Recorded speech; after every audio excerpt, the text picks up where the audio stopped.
It was getting late. Diane didn't know how late, but it was too damn late for anyone to be calling.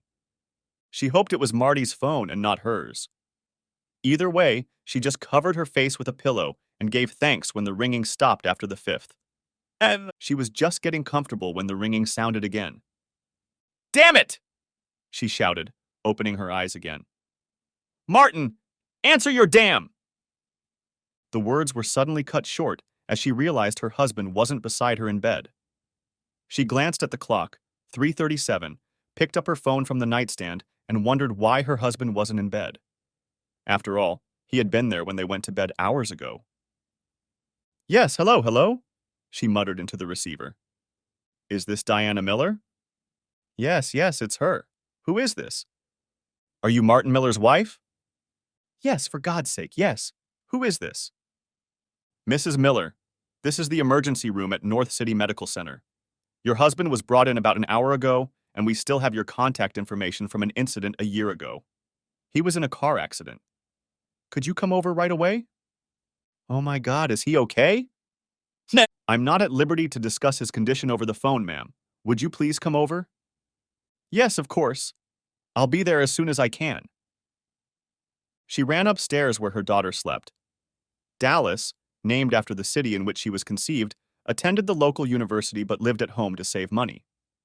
During her freshman year, she liked living in the dorms, but during her sophomore year, she decided that living near campus would not be conducive to her studies. "Dal, wake up!" Nothing. "Dally, wake up!"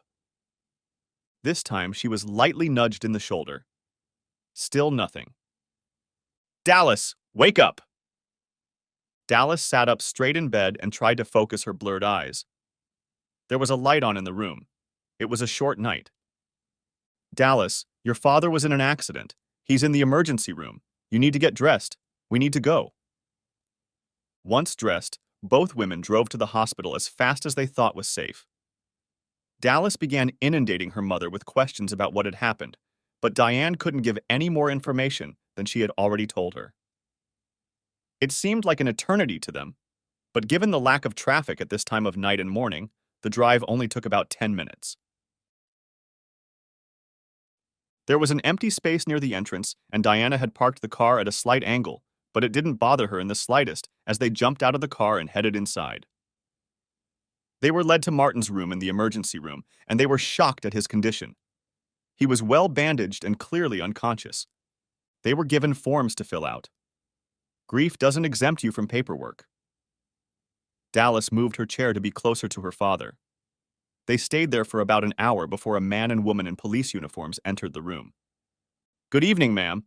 I'm Officer Gail Stanton, and this is my partner, Robert Hansen. We were first on the scene of your husband's accident. Any word on his well-being?" "No one has told us anything, officer," Diane replied. "Oh, this is my daughter, Dallas. We need to ask you some questions. I realize the timing isn't right, but it's best to do it as soon as possible." "Of course." "Do you know what your husband was doing at this time of night?" "That's the thing. He was home, and we went to bed together around 10 p.m. I didn't even know he wasn't home until the hospital called." "Ma'am," Officer Stanton turned to Dallas. "Can you confirm that?" "Actually, I can. We were watching a movie on TV that ended at 10, and then we all went to bed. I saw Dad go into Mom's bedroom." "What movie?" the officer asked. "Something with Keanu Reeves in it. Some kind of action movie. Dad picked it out. It was his turn." "Did you have any particular problems? Financial problems, maybe? Or marital ones?" "Nothing that all married couples don't face. No special problems, no. I just don't understand why he went out without my knowledge. Were the people in the other car hurt?" "That's just the thing, Mrs. Miller. It was a one-car accident. According to both witnesses, your husband's car was driving normally and then accelerated rather suddenly and slammed right into the big oak tree that stands on the corner of Highway 121 and 288. There were no skid marks, and no one remembers seeing any brake lights." Diane and Dallas looked at the officers when it came to them what they were implying. "Are you implying that my husband did this on purpose? That he tried to kill himself?" "We have yet to inspect the car for possible mechanical problems. And of course, we'll need to talk to your husband when he wakes up. But we are considering that possibility as well. Are you sure there were no problems that you can think of? Officers, I love my husband very much, and we have a wonderful marriage. No, I don't see any problems. I'm sure he just lost control of himself or dozed off. It was very late. I'm sure there are reasonable. Diana burst into tears and couldn't finish the sentence. Officer Stanton put one of her cards on the table, asking them to call if they remembered anything else, and walked out of the hospital. Dallas closed the door to Martin's room for privacy. You didn't tell them? No, Dallas, I didn't, Mom replied as her tears subsided. It's none of their business and has nothing to do with it. Your father was fine with it. If he was, he'll say something when they talk to him. Then we'll cross that bridge. The next few days passed slowly for everyone. Martin was still unconscious. He had been admitted to the hospital, and Diana and Dallas spent as much time there as they could. They were often there together, but made sure he was never alone. Fortunately, Diane knew Martin's boss and had called him to let him know what had happened and that he would be away from work. She carefully avoided saying anything that might lead anyone to think that it might have been an attempt on his own life. The accident had occurred on Saturday night, and on Wednesday morning Martin began to regain consciousness. By noon, his eyes were open, although because of all the medical equipment, he could not do much more than look around. Diane was nearby and noticed this, walking over to his bedside and reassuring him that everything was going to be okay. A few seconds later, a nurse entered the room hurriedly, something on the monitors alerting her that the patient was awake. Diana returned to her seat to give the nurse a chance to do her job. Soon another medical staff entered the room to check on Martin's condition. Taking advantage of the opportunity, Diane went outside and called Dallas to let him know that her father was awake. Dallas didn't answer, so she left a voicemail. Soon most of the medical paraphernalia was removed. Martin's left arm was broken, but he was right-handed and didn't expect it to hinder him much.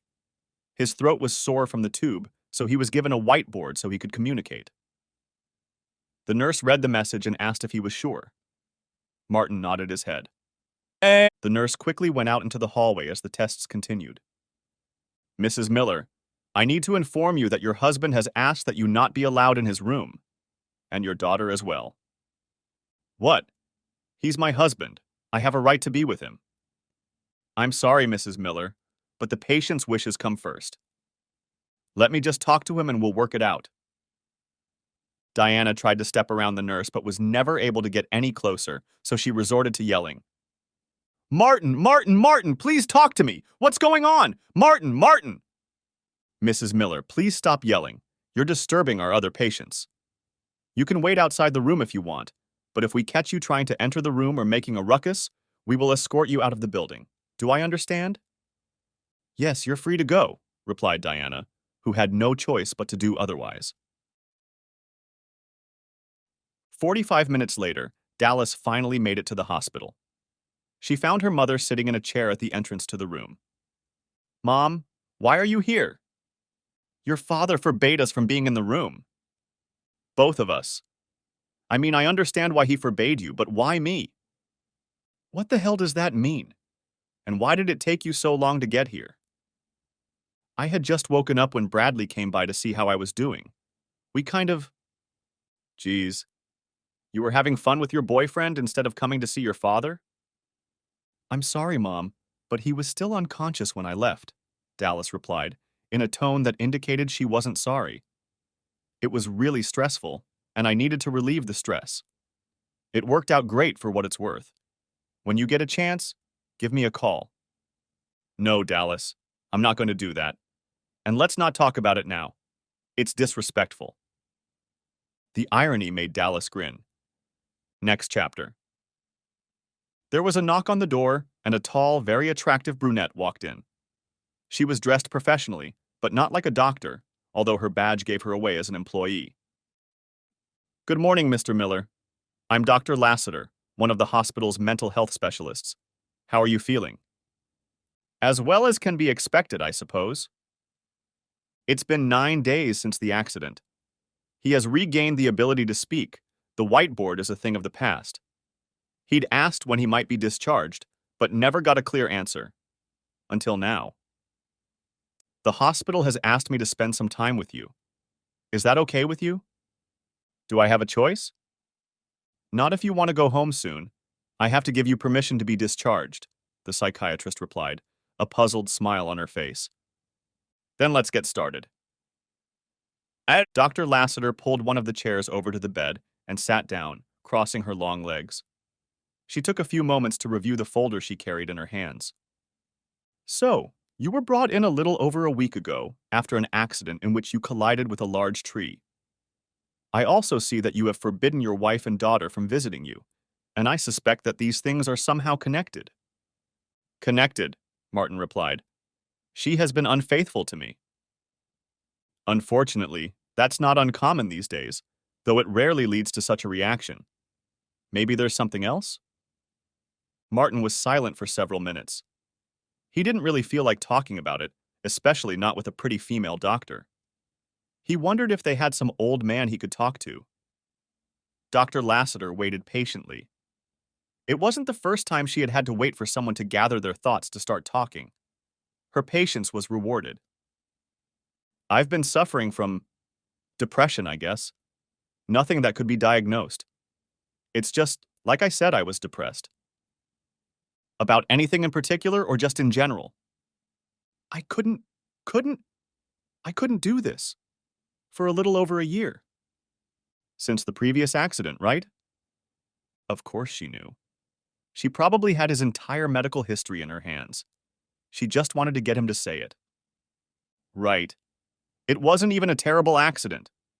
I was in the back seat, my boss was in the passenger seat, and his boss was driving. We got hit from behind. There were no airbags or even very severe damage, but I wasn't prepared for it. I got whiplash and hit my head on the seat in front of me. I guess that's what caused the accident. The report says you had a mild concussion and whiplash, the doctor interjected. My doctors couldn't explain that. None of the ED medication helped one bit. They ran a bunch of tests, some more than once, and the best explanation I got was that something happened, and part of my brain was damaged. So you couldn't do it, resulting in your wife becoming dissatisfied with your sex life, which in turn led to her getting a lover.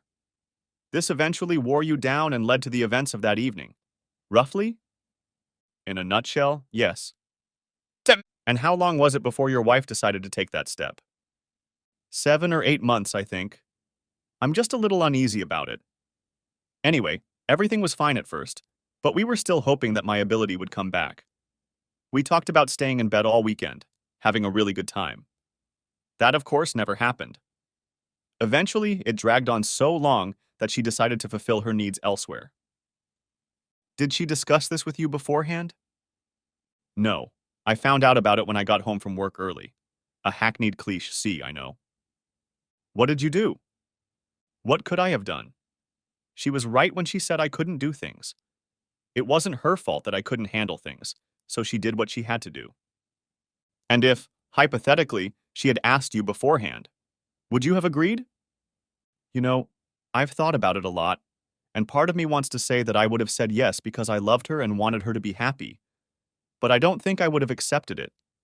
We made vows, we made promises, and one of them was in sickness and in health. I wouldn't do that to her, so I couldn't be okay with her doing that to me. Obviously, she continued to see him. Obviously. And now that I knew about it, she became less restrained.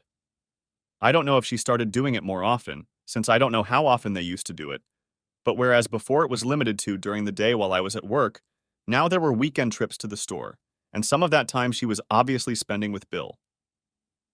That must have been difficult. Difficult isn't even something that can be described. But then again, I didn't think there was anything I could do. She deserved a sex life and I couldn't provide it, but the whole thing was killing me. Tell me about the night of the accident. We were watching a movie on TV as a family. We still had those nights, those moments. I kept my pain, emotional pain, to myself. It was probably a mistake, but I didn't want to burden Diane or Dallas. They kissed and hugged goodnight, and I got a good night from Dallas as she walked off in the other direction. I think it was then that I realized that she had completely lost respect for me as a father and as a man. I could hardly blame her for that, for I had no respect for myself either. I got ready for bed as usual. Diana did the same. It was the same as always. Every night, the same thing. I waited until Diane was asleep. Then I got dressed, grabbed my wallet and keys. I went upstairs and peeked into Dallas's room. She was asleep too. I kissed her and said goodbye. I went and got in my car. I knew it had airbags, but I figured if I hit hard enough, it wouldn't matter. I didn't have a specific plan. I was just driving around. I knew of a large oak tree, but it wasn't my immediate target. After driving past it the first time, I realized there were no obstacles there and I could drive up pretty straight. I drove by it again and headed straight for it. For several minutes, they sat in silence, letting the story digest in their brains. Finally, the doctor spoke. Mr. Miller, I want to thank you for being so open and honest with me today. That's a great rarity. I'm going to let you get some rest and take some time to process what you've told me. Is it okay if I come back tomorrow? I'm not going anywhere, he replied. They shook hands and Dr. Lassiter left the room. Martin picked up his cell phone, which he had left at home that evening, and which Diane had brought him before he had forbidden her, and answered several messages and emails, including messages from his boss. Then he closed his eyes and tried to sleep. Back at home, Diane tried to keep her cool. She was under the impression that Marty was okay with her relationship with Bill, that he had given her a gift because he loved her very much. Even when she had first heard about the accident, she no longer believed it was an accident. She had been sure he had nothing to do with it, but now she wasn't so sure anymore. She suspected that the police had spoken to her husband, but she hoped he hadn't said anything about her relationship with Bill. The police never contacted her again, technically not considered a crime. Case closed. Still, he never really objected. Did he? If he had, she didn't remember it. And besides, she wasn't going to live in celibacy just because some idiot decided to finish off her husband's boss. That wasn't what she'd signed up for, and she wasn't going to settle for that now. When Marty got home, she would try to be more considerate of his feelings, more reserved with Bill. But there was no way she was going to give it up. Next chapter. The next morning, Dr. Lassiter came in as promised. She walked the same way, took one of the inconspicuous sturdy chairs, of which there were 2 in each room, and sat down. Marty watched her with interest. How are you feeling this morning, Mr. Miller? Not much change from yesterday, Doc. Ready to go home, but I guess that's up to you. Partially, yes, but by state law, you've been detained for 72 hours, and technically that didn't start until you and I started talking yesterday. So, 2 more days at least. That's fine, Doc. At least the food here isn't too bad. It's always bad, they picked up together, sharing a hearty laugh. Old but kind, Dr. Lassiter remarked. But I'm glad you're joking. So am I. It's been a while, and by a while I mean months. I haven't felt like, well, myself. I used to be a pretty good joker to the point where I sometimes got on Dallas's nerves. We didn't have bad thoughts anymore? We didn't go down dark alleys in our minds anymore? You know, Doc, no. I spent a year pretty depressed, and the last few months I've been really depressed. I don't feel that way anymore. It's been replaced by anger, frustration, annoyance, by Diane and Dallas, more Diane, of course, but mostly by myself, for failing to stand up for myself, to let my wife know that what she was doing was unacceptable. And now you intend to stand up for yourself? Absolutely. While I admit I'm tempted to just file for divorce, I have to take some of the blame for letting her overstep her bounds. But if she's willing to stop seeing Bill, then I'm willing to go to a counselor and try to repair our marriage. I can appreciate your determination, Mr. Miller. I rarely see such a quick turnaround. I had plenty of time to think as I lay here before you came in. I am grateful to you for giving me the opportunity to voice them, to tell someone. It allowed me to focus my thoughts. Excellent, Mr. Miller. Just excellent. In that case, I won't be late today. I have a few more patients than yesterday, so I can use that time. I'll stop by tomorrow for one last chat with you, but I don't see any reason why you won't be able to leave on schedule. Looking forward to it, Doc. Diana and Dallas were there to pick him up when he was free. If he was going to try to get things back on track, he had to start by acting like things were going to be restored. There was still healing to be done. The airbags had been surprisingly effective, far more effective than Marty had anticipated. Worst of all was the concussion he had received, which had caused him to spend a lot of time resting and relaxing in the dark. The TV was off, and gentle music was playing in the background. His wife and daughter were caressing him. All was well for a little over a week until Diane announced that she needed to go shopping. "No," Marty said calmly. "What?" replied Diane, perplexed. "Marty, there are things we need, including some of your healing creams." "Make a list for Dallas. She can go." "Why are you dragging me into this, Dad? Besides, I have plans to meet Bradley." "Then you'll have an incentive to finish shopping sooner, won't you?" "Diane, the list." "This is ridiculous, Martin. You can't just come home and turn our routine upside down.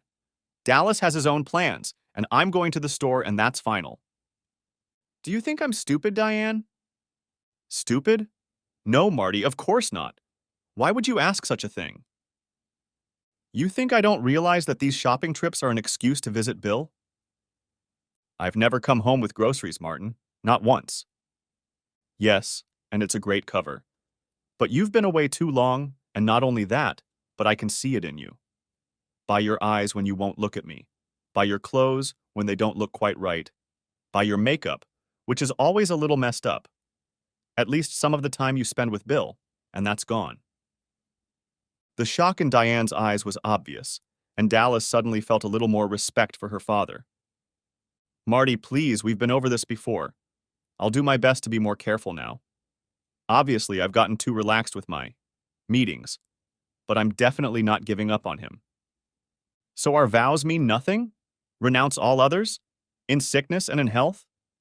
"Well, that's about sickness, and you don't give up the others, but you will do so, starting today. You're going to stop seeing Bill, and we're going to see a therapist to repair our marriage. Or you won't do it, and we won't do it, and I'll call a divorce lawyer on Monday." "You're not going to do any of that, Martin Miller. Don't you dare threaten me. If I could do this with you and only you, I would, but I can't. And it's not my fault. I didn't cause the accident. I wasn't even there. Suddenly, because I had nothing to do with it, my sex life is gone, and I'm supposed to just accept it? It's not going to work. So I'm going shopping, I'm going to Bill's, and I'm going to get my needs met. If you want to talk more about this tonight, we can do that, but don't you dare think you can dictate to me what I can and can't do." Without waiting for another word from her husband, Diana walked out the door, closing it with a clatter. The silence was deafening. Father and daughter looked at each other, and then Marty retired to his bedroom. For the first time in her life, Dallas Miller worried about the future of her family, her parents' marriage. Her father had never stood up to her mother, but nothing so serious had ever come between them. But deciding that it was between them and there was nothing she could do about it, she cleaned herself up and went to meet Bradley. Next chapter. "Damn it, Dal, what's the matter?" asked Bradley disappointedly. "I'm sorry, Bradley. I'm just worried about my folks and I can't stay in this mood." "Come on, baby, let's have some fun. It'll take your mind off them." "Jesus, Bradley, haven't you ever thought about anything else? Hell, we don't do anything else but have fun. How about taking me out on a date to distract yourself? How about bowling or dinner or miniature golf or anything else besides what we're doing?" "That's fun and enjoyable, and I don't like bowling or miniature golf, so why the hell should I take you there?" replied Bradley. A light finally went on in Dallas's head. "You're right, you wouldn't, and you don't have to worry about that anymore. I'm going home, and it's over between us. Find someone else to do nothing with." Dallas walked out of Bradley's bedroom one last time, ignoring his pleading, "Dal, let's go." Bradley was a good-looking guy, but she suddenly realized he was too young. He had no ambition or desire to develop their relationship. He was just trying to finish college so he could get a job at his father's company, and she doubted he could do anything more there than get a paycheck and a position. Suddenly, the front door slammed. Damn that boy. How many times did I have to tell him not to slam the damn door? Bill said irritably. Relieved, Diane realized that she didn't like Bill, and she didn't really like him at all. And Bradley was a lazy slob. Next chapter. When Dallas returned to the family home, it was getting dark outside. She found her father resting in his bedroom. A faint light was coming from the bathroom, where the light was on and the door was ajar. She realized her father wanted some light, but none of the lights in the room burned that low. Dad. He stood with his back to her and didn't turn around, but he answered nonetheless. Dallas. I'm sorry. That got his attention, so he carefully sat up in bed and turned to see his daughter crying in the doorway. For what? He'd stopped calling her affectionate words when he'd found out she'd helped her mother find a lover, and he hesitated to do so now, even though she was crying. He couldn't help but think it was just as much of a setup. Dallas stepped closer until she was at the foot of the bed. I'm sorry for what I did. I was just trying to help my mom, you know? She was so upset about what you were going through, and the fact that you couldn't. Their eyes met for a moment. Well, you know you couldn't. And Bradley's father went through the same thing after Mrs. Coyle died. Bradley says his father talks all the time about how much he misses her, especially the closeness. I thought they could take care of each other. I'm sorry, but I never thought about how it would affect you. So, is that why you, did what you did that night? Marty was surprised at such an unexpected revelation from his daughter. It might still be a hoax, but he had to take her confession at face value. If he'd been fooled, hurt, deceived again, then so be it. Mostly, I guess. I was still pretty depressed anyway, just because I couldn't, what I couldn't. Father and daughter met gazes again, this time exchanging a brief smile. But it's over now, Dally. I won't do it again. I hope you won't. I still need you. Are you going to divorce your mom? I haven't made a final decision yet, honey, but I don't see any other way out unless she stops seeing Bill. But keep it to yourself. She has to change because she wants to, not because she's forced to. Okay, Dad. I'll go upstairs. Oh, did I break up with Bradley today? Marty tried to hold back a smile. He'd never particularly liked the guy, but it surprised him because she seemed to be in love with him, or had been once upon a time. Why? Marty asked, surprised at this turn of events. Because, Dallas began, and then paused to think. Because my dad once told me he wasn't good enough for me. And I finally realized he was right. I finally realized that my dad was right about a lot of things. A smile appeared on Marty's lips as he realized that his girl had grown up a lot today.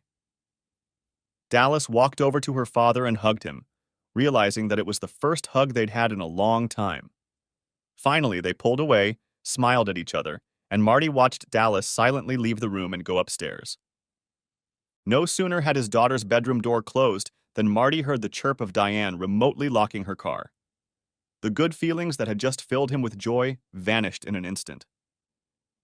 He lay down again and closed his eyes.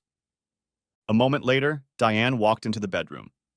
She was taking a shower at Bill's, and Marty decided it was best if she came back fresh, although they could both telegraph exactly what Diane had been up to. Could you help with the groceries? Is there really groceries here? Asked Marty, pulling herself up. Yes, Marty. I told you I'd get groceries, and I did. Marty dragged the bags from the car and unloaded them on the counter. He noticed that they contained no refrigerated or frozen food, all to restock the pantry. He also found the receipt, and judging by the time, she had left the grocery store almost 2 hours ago. From the looks of it, she had gone shopping first before heading out to meet Bill. Even though Marty knew she would, the evidence lying in front of him still hurt. After putting his things away, Marty wordlessly made his way to the bedroom to lie down. He wondered if it was even worth bringing it up again. There was really no point. Diane had made it clear what she intended to do, so the next question was his reaction. Something had to change. Did you want to talk some more? His wife asked in a tone that said it wouldn't do any good. No, Diana. You've made your position clear. Diana's face and tone softened. She loved her husband and didn't want to lose him. He was still her best friend and the person she most enjoyed spending time with. She didn't think her own satisfaction should be an issue under the circumstances, and she hoped Marty would eventually feel the same way. Are you hungry? She asked, distracting him from his musings. No, I made fettuccine while you were gone. I hope you had a salad? You haven't been very good with vegetables lately. No, there was no salad, but I made spinach. Diana nodded approvingly and headed to the closet to get dressed. She had thought about getting back to intimacy with her husband, something she missed so much, but today was not the occasion. By the time she'd changed clothes, Marty was already asleep, or at least pretending to be very well. Next chapter. The divorce didn't go smoothly. Diane was furious when she was handed the papers. Marty had been kind enough to send them to the house and didn't fail to point out that he was out with Dallas at the time, having moved into the guest room, which was upstairs next to Dallas's room. Diane fought hard against the divorce. She hired a very aggressive attorney, and he made every effort. They even tried to have him declared mentally incompetent, citing a suicide attempt. Marty, anticipating that she would try something like that, and because he thought it was a good idea, went to a psychologist the same week he was served with the papers. The psychologist he went to was highly respected and certainly not cheap. And when he testified that Marty was definitely no longer a suicide risk, the judge agreed and the matter dropped. The argument could have gone on for a long time, but just when it looked like Diane was ready to put her feet up, Dallas intervened. She let her mother know that they were wrong, that Diana's needs did not outweigh the vows and promises she had made. Life wasn't always fair, and she had to support her husband and suffer by his side. Dallas also made it clear that any further resistance would damage their future mother-daughter relationship, possibly forever. Faced with the loss of her husband and daughter, Diane decided she had no choice and dropped her objections to the divorce. The house was sold. Marty agreed to alimony for several years, knowing that a judge would award it anyway. Diane got herself a 2-bedroom apartment near work and was able to go full-time 8 months after the divorce, but the divorce left her bitter and angry, especially when Bill let her know it was over between them. He seemed to have several other women he was having fun with, and Diane lost her attraction once she was no longer married. Dallas continued to attend school, alternating between being with both parents, though as time went on, Diane stopped playing the victim role and continued to blame Marty for the divorce. If she heard her mother say one more time, "If only he had been more understanding," she would have screamed. And Marty? Well, next chapter. Marty entered the dimly lit club around 10 p.m. It was Friday night, and he just wanted to get out of the house. He just wanted to spend some quality time. He wanted to drink and maybe dance. He had been so unlike himself lately, and he wanted to change that. He took a seat at the bar and ordered a rum and coke. As he sipped his drink, he glanced around at the customers who were with him that evening and noticed a face at the far end of the bar that seemed familiar, but he couldn't locate it. A nearly empty wine glass stood in front of her. Marty shifted his gaze to her and thought for a moment, and then he turned back. He sat on the edge of consciousness for a couple minutes, and then it hit him. A small smile appeared on his lips, and he picked up his drink, carrying it carefully as he approached the woman. She looked up at him as he approached her. "Dr. Lassiter?" She looked him in the eye and studied his face for a while, but she didn't immediately recognize him, and Marty thought he might have the wrong person. "I'm leaving Dr. Lassiter at the hospital. Here in the real world, it's Vicky. But I'm afraid you've put me at a disadvantage. It's been quite some time, and I'm sure you've interacted with far more patients than I have with excellent psychologists. I'm much better with names than faces. Try me." Martin Miller. Vicky thought about the name for a moment, and Marty waited patiently for her to admit defeat. He watched her carefully, and if you asked him later, he'd swear he saw a light bulb go on in her brain. "Ah, Mr. Miller. An unfaithful wife and a rather unexpected collision with a tree, if I'm not mistaken. You're not mistaken, and I'm amazed. We've only spoken twice in a year, heck, almost 2 years ago. It's a gift. Care to join me? Marty took a seat, signaling the bartender to fill their drinks. Thank you. My pleasure. So, what brings you here tonight? Meeting someone? Asked Marty. Trying to, Vicky replied, and the gleam in her eyes made her meaning clear. Really? I thought I remembered a rather impressive stone on your finger. Perhaps you did. It was a little before my divorce became final. I wore rings in an attempt to convince my ex-husband, that he really had nothing in common with a 20-year-old cashier other than a desire to invite one of her friends into his bed. I'm afraid I didn't succeed. Oh my God. Are they still together? This may surprise you, Mr. Miller, but since the divorce, I've completely lost interest in Wayne's relationship. I don't have the slightest clue. Of course you do. That was a stupid question. And please call me Marty, Martin, or even Jerk. Anything but Mr. Miller. What did your wife call you? Marty. All right, Martin. Would you like to take me to the dance floor? I'd love to. Martin asked the bartender to leave their drinks behind the bar, then took Vicky's hand and led her to the dance floor. It was a rousing number, and they quickly got into the rhythm. This song was followed by another fast song, and then a slower song began. All the while they stayed on the floor, and on the slow song they pulled themselves to each other. Vicky wrapped her arms around Martin's neck, and his hands pressed firmly against her back. Being a guy, Martin immediately noticed the lack of a bra. They stared into each other's eyes for a while before Vicky rested her head on his shoulder. 2 slow songs followed, and they didn't break their embrace when the second song began. Martin was immersed in the sensations of this beautiful, soft woman who smelled simply amazing. As the song faded out, Vicky took advantage of the slight lowering of the music volume to say a few words. How about you take me back to your place and do something about it? Martin took her hand and walked back to the bar, paying the bill and informing the bartender that they didn't need any more drinks. He didn't look surprised. She took an Uber to the club, they got into his car, and Martin started the drive back to the apartment he'd bought. It was small, but he appreciated that he no longer had to tend to the lawn. Vicky, maybe I'm asking a little late, but how much have you had to drink? It was my first glass of wine on the bar when you came over. Why? Because I don't take advantage of drunk women. Don't worry, Martin. And they pulled into the underground parking garage and took the elevator to his floor. As soon as the door closed, Vicky immediately said, "Then show me to your bedroom." An hour later, they were about to fall asleep, but Martin had one more question. Vicky? Do you think you're ready for another serious relationship? There was a long pause, and Martin was afraid he had made a mistake and scared her.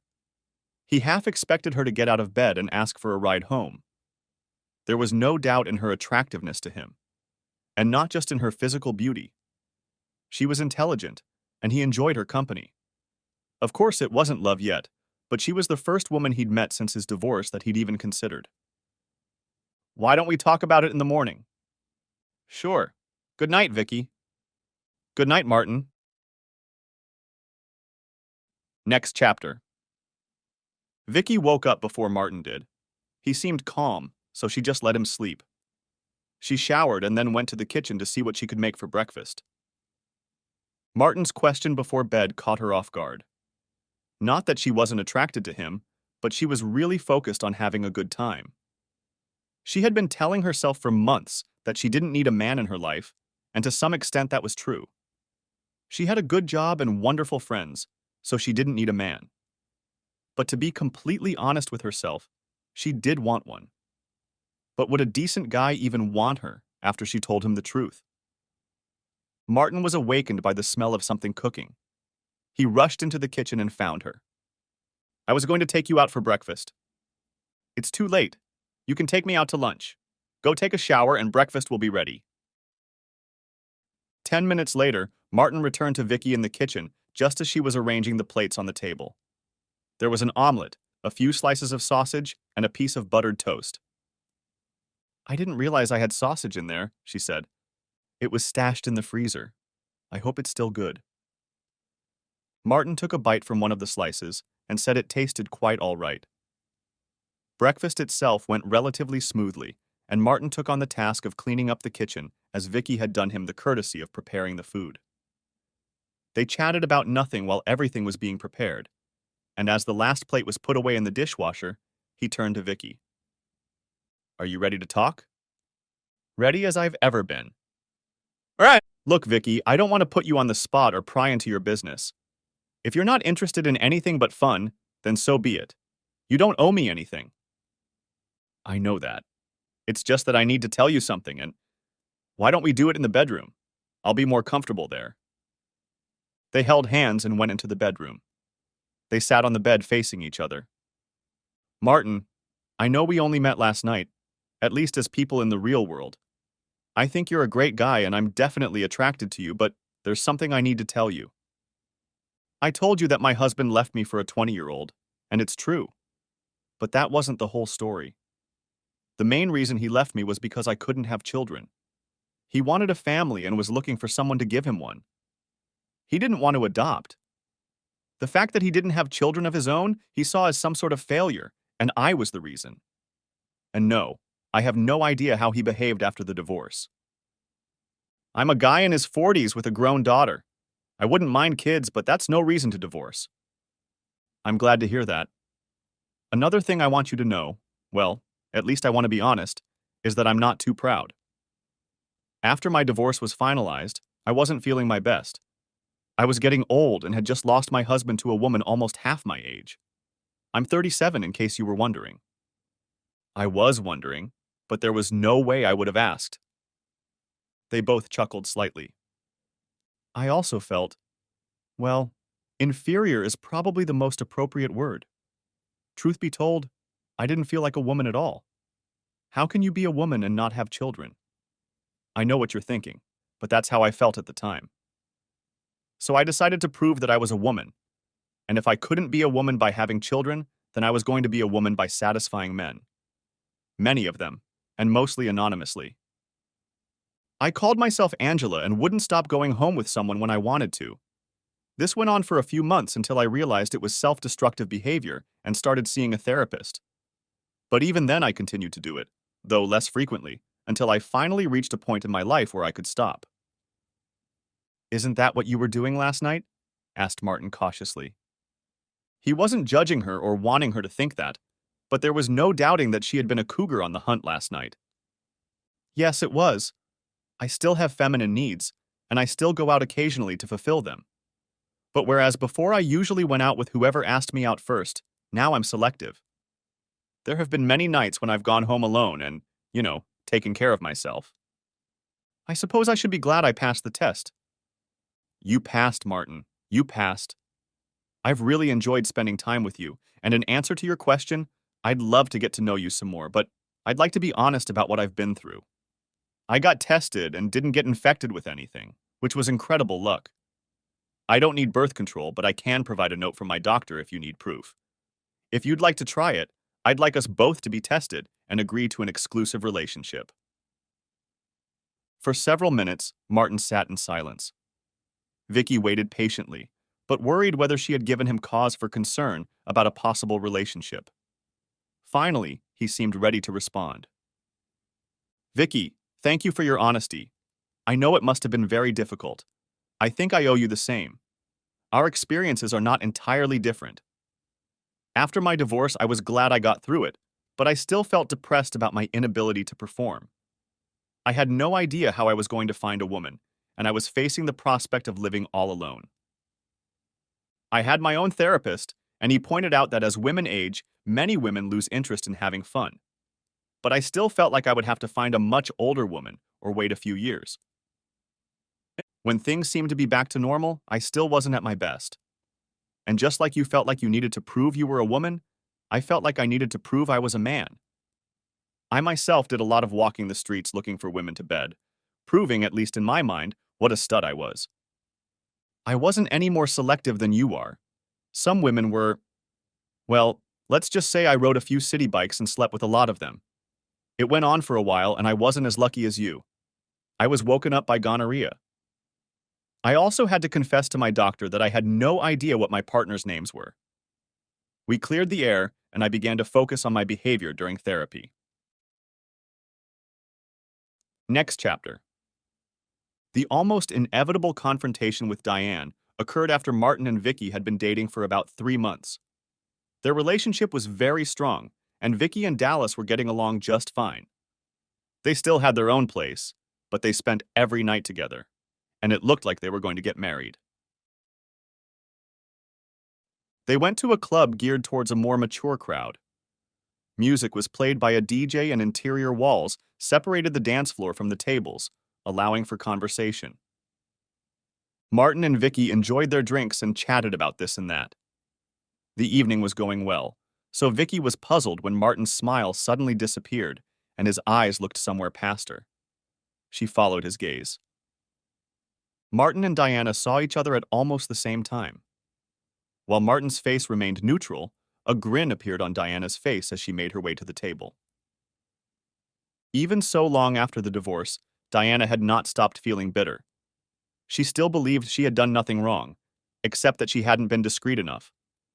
But having her needs met by another man when her husband wasn't up to the task was definitely not on the list of wrong things to do.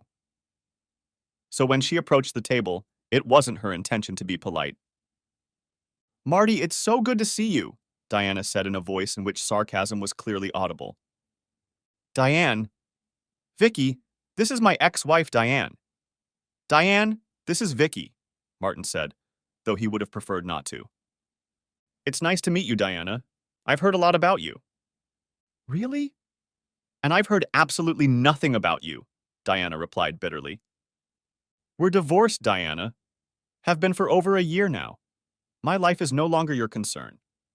Now, if you don't mind—" Martin left the phrase unanswered, but there was clearly a hint in it that he was suggesting that her ex-wife leave them alone. "Oh, of course, Martin. I hate to intrude on your date. But Vicky, there's something I have to tell you." "And what is that?" Vicky asked, glancing at Martin and then returning her gaze to Diana. "You probably don't need to worry about it. We're divorced because he can't do it anymore." Martin watched Vicky's reaction carefully, and Vicky did her best to suppress a slight giggle. She addressed her next statement to Martin, raising her eyebrows. "Is that true? I don't think you mentioned it." Martin merely shrugged. This was Vicky's game. Diane thought she had them in the palm of her hand, that she had brought discord into Marty's relationship, just as he had done with her and Bill. She was going to enjoy it. However, her happiness was short-lived. "That's good, it's working." "But how is that possible? Did they find the problem? Have they found a cure?" Martin and Vicky were silent, allowing Diana to only get more worried. "Come on, Marty. This problem ruined my marriage. I think I deserve to at least know what was wrong." The smile disappeared from Martin's face. "First of all, Diane, it was your antics that ended our marriage, not my condition. I admit it made things difficult, but you made the choice, not me. Second, you don't deserve a damn thing. We're divorced, and my business is my business alone. Come on, Marty. You can blame my choices all you want, and I can't say you're wrong, but I wouldn't have made those choices if everything was okay." "Okay, Diane. The doctors kept running tests, but they have no idea why he started working again. It just started working. They think the problem from the first accident just takes time to fix. If you had stayed sick with me, as our vows stated, and been patient, we'd still be married." Diana opened her mouth, trying to find something to say. This information shocked her. Martin had already considered pleading guilty to the tree incident, but thought that Diana would claim some sort of credit. She could claim that she was the one who made him regain his ability to function by encouraging him to hit the tree with his cheating, and that he somehow owed her. Best not to go down that path. I can't believe it. God must really hate me." "He just wants to be like everyone else," Martin muttered. "What was that?" asked Diana, flashing her eyes. "Nothing. Nothing at all. Now you know." Would you mind leaving us for the rest of our evening? Diana stood pensive for about 30 seconds, then looked Martin in the eye. You're right, Marty. I'm really sorry. I was wrong to do what I did. I was short-sighted and selfish. I should have been stronger. I ruined a good marriage. I'm sorry. Diana turned and left not only their table, but the club itself. Martin and Vicky watched her until she was out of sight, and they actually felt sorry for her. Martin then turned to Vicky again. Let's dance, my love. Epilogue. Martin and Vicky were married 6 months after the altercation with Diana at the club, and little Ella was born about 9 months later. Wait a minute, you thought. Vicky can't have kids. Well, she can't. Let me explain. Martin and Vicky had only been married for a few months when Martin heard the words every man dreads. We need to talk. One Sunday morning, they were sitting around the table at breakfast. Vicky's schedule was to make breakfast every Saturday, and Martin did the same on Sundays. Martin had noticed that Vicky had seemed preoccupied and distracted the last couple days, so when she placed a newspaper article in front of him in the middle of breakfast, he wasn't too surprised. What's this, sweetheart? Read it, please. Martin flipped through the article. It said that a guy named Wayne Jessup had been killed by police officers when they responded to a domestic disturbance call. The article was dated about a month earlier and gave some details about the scandalous relationship between the deceased and his much younger girlfriend, who had a 3-month-old baby. It was a tragic story, but it meant nothing to Martin. Okay, I've read it. So? Honey, Wayne Jessup is my ex-husband. Martin realized they'd never really talked about him, except for that short story about why he'd left Vicky for a cashier or something. Wow. Are you okay? How are you feeling? I was in shock, of course. He was never violent when we were together, so it didn't make any sense. And I felt really bad that this young girl had to go through something like that. I agree. But what does it have to do with us? I didn't feel responsible, but I felt, I don't know, involved, I guess. Like I should do something to help.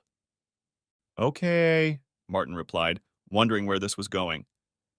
You know, the paper sometimes calls on me for research or statistics or whatever for articles they're working on. So I did a small favor and asked them to contact her on my behalf, as a person and ex-wife, not as a mental health professional. I asked them to tell her that I was Wayne's ex-wife and that I'd be happy to help her, and they gave her my contact information. I assume she called, got in touch with him somehow. Yes, she called. I've talked to her on the phone and even in person a couple times over the last few weeks. And you're only telling me this now? I'm sorry, babe. The first time I met with her in secret because it seemed like the best choice at the time. After that, I felt like I was betraying her trust. So I treated it as a professional matter. I knew I would eventually tell you, and here we are. Okay, what do you need to tell me? I assume this is the girl he left you for. Actually, no. That girl's name was Amy, and she dumped Wayne because he was pressuring her to have a baby, and apparently she didn't want one for a few more years, if at all. The Carly I've been in contact with is the other girl. Okay, so you've been talking to her. Wayne started pushing her too. She wasn't sure she wanted kids either, but she liked the idea of starting a family and thought he really loved her, so she agreed. But as soon as the baby was born, he started being rude and abusive to her. First verbally and then physically. A few times she let it pass, thinking it was just the stress of having a baby, but the last time it got really bad, and she called the police. She figured they'd take him to jail to calm him down and they'd talk the next day. Obviously, that's not what happened. When he found out she had called the police, he started screaming and swearing and pulled a gun out of the dresser. She says she didn't even know he had a gun and hid in the baby's room thinking he was going to use it against her. The cops showed up a couple minutes later, and he went outside to confront them. Carly was still hidden, but could hear everything perfectly. Wayne started telling them to get off his property, that everything was fine, and they had no right to be there. They were trying to talk him out of it when he apparently pulled out a gun because Carly suddenly heard them yelling at him to drop it. Soon she heard gunshots. Carly lay low, not realizing what was going on. She came out when police officers started searching the house and calling for her. No one said anything to her, but she saw a body covered with a sheet outside the door and realized it must be Wayne. How traumatizing that must have been for her. I'm sure she still had feelings for him, and it was very scary to relive that. That's what she said. According to the report, Wayne shot at something and even hit one of the police cars. They returned fire, and that was the end of it. A tragedy. Just tragic, Martin said, not knowing what else to say. How's Carly now? She's fine. She's going to counseling. Not to me since I'm too close, but I referred her to someone. I think she'll be fine. They sat in silence for a couple minutes, mostly just silently contemplating the tragedy that had played out. Martin, there's something else. Somehow I'm not surprised. The thing is, Carly doesn't really want to be a mother. At least not yet.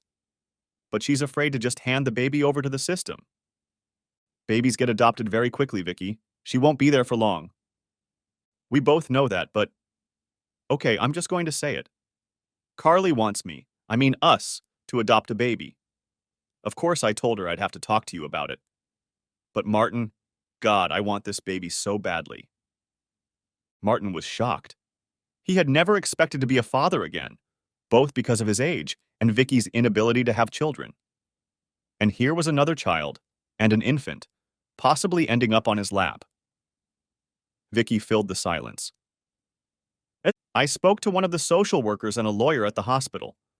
They said that this kind of planned adoption isn't very common, but it's not uncommon, and it's perfectly legal. Did you talk to other people about it before you talked to me? Martin, I didn't want to talk to you about it if it didn't work out. I wanted to get all the information before I talked to you. And what does Carly want out of this? No money, if that's what you're thinking, although I'd like to help her get back on her feet. After all, she just lost her only source of support. All she wants is to stay in business. If not exactly in Ella's life as Aunt Carly, then at least pictures and news as she grows up. Martin was silent for a long time, going over all of this in his head. He understood every step Vicky had taken along the way, who she'd socialized with, and how she'd worked things out. He just wished he could go through it all with her, support her along the way. How about committing to another 18 years? By the time Ella graduated high school, he'd be in his 60s. Would he have the strength for that? The patience? Even as he asked himself these questions, he knew he would never deny Vicky what she wanted so badly. Martin, talk to me, please. Martin looked into his wife's big, beautiful, deep brown eyes. So, what is the next step in her adoption? That's how Ella became a member of our family. Of course, it wasn't instantaneous. There was a lot of bureaucracy to go through, but eventually the adoption was finalized, and they became a family of 3.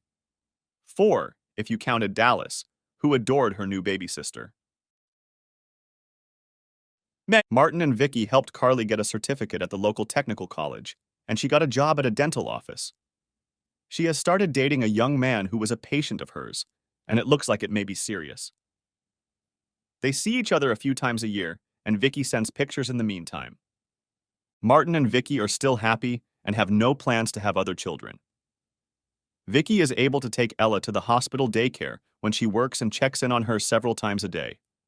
And Martin somehow finds a way to visit his wife and daughter several times a week.